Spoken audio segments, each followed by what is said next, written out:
Sai Ram, we will now start with chapter 25. We begin this chapter with a bow with all our 8 limbs to Sai Baba, who is an ocean of mercy, God incarnate, the Parabrahma, and the great Yogeshwara. Victory be unto Sai, who is the crest jewel of the saints, the home of all auspicious things, our Atmaram, and the able refuge of his devotees. We prostrate ourselves before him who has attained the aim and the end of life. Sai Baba is always full of mercy. What is wanted on our part is wholehearted devotion to him. When a devotee has got firm faith and devotion, his wishes are soon fulfilled.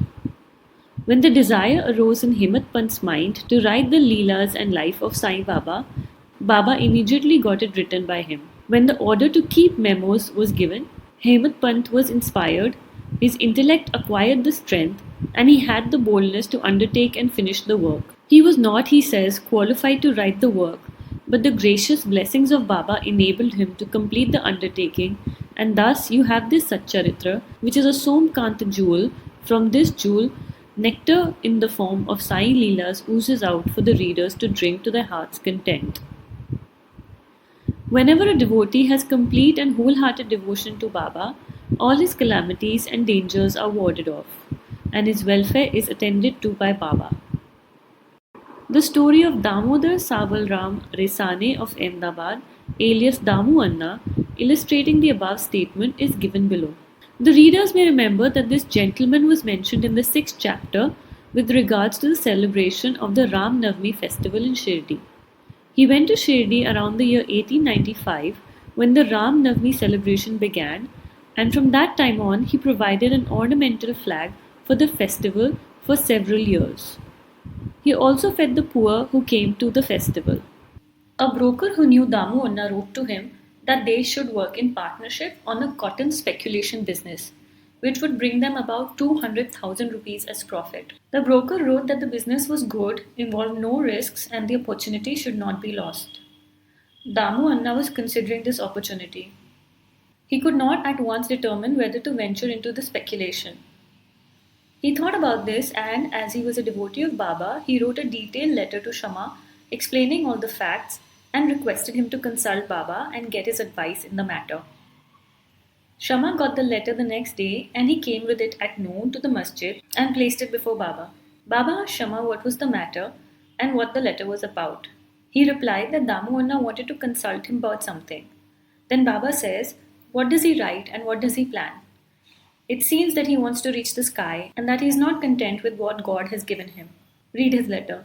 Shama then said, the letter contains what you just said. O Deva, you sit here calm and composed and agitate devotees. And when they get restless, you draw them here, some in person, other through letters. If you know the contents of the letter, why do you then press me to read it? Baba said, O Shama, please read it. I speak at random, and who believes me? Then Shama read the letter and Baba heard it attentively, and with great emotion said, Damu Anna has gone mad. Write him a reply that nothing is wanting in his house. Let him be content with the half loaf he has now and not bother about hundreds of thousands of rupees. Shama sent the reply. Upon reading it, he found that all his hopes and prospects about grand profits were dashed. He regretted consulting Baba. But as Shama hinted in the reply, there is always a big difference between seeing and hearing, and therefore he should come to Shirdi personally and see Baba. He thought it advisable to go to Shirdi and consult Baba personally. So he went to Shirdi, saw Baba, prostrated before him, and sat shampooing Baba's legs. He had no courage to ask Baba openly about the speculation, but he thought that it would be better if some share of the business was given to Baba, if Baba were to help him in this transaction. Damu Anna was thus thinking about this, and yet nothing was veiled from Baba. Everything about the past, present, and future were crystal clear to him. A child wants sweets, but its mother gives it bitter medicine. The former spoils its health, the latter improves it. So the mother, looking after the welfare of the infant, coaxes it and gives it medicine. Baba, being the mother he was, knew the present and future prospects of his devotees and therefore read Damu Anna's mind and said, Bapu, I do not want to be entangled in any such worldly things like sharing profits. Seeing Baba's disapproval, Damu Anna dropped the enterprise.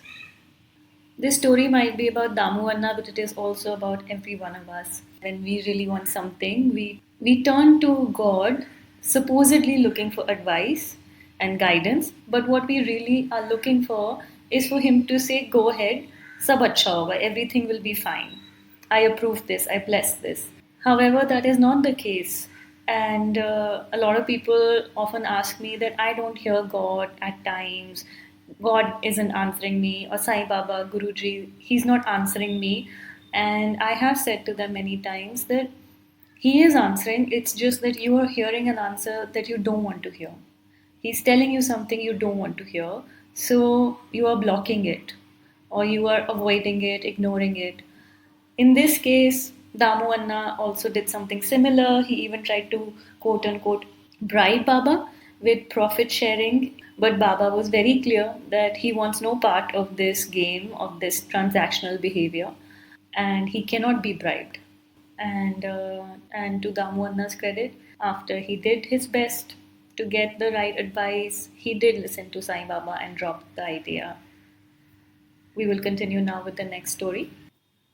Then he thought of trading in rice, wheat, and other grains. Baba read this thought too and said to him, "You will be buying at 5 seir and selling at 7 seirs a rupee." So this business was also abandoned. Grain prices kept up for some time and Baba's prophecy seemed to be false. But in a month or two, there was abundant rain everywhere and prices suddenly fell. Therefore, those who stored grains suffered a severe loss. Damu Anna was saved from this fate. The cotton speculation, which was conducted by the broker with the help of another merchant, also collapsed with a severe loss to all the investors. After seeing that Baba had saved him from two severe losses in cotton and grain speculations, Damu Anna's faith in Baba grew strong and he remained a true devotee.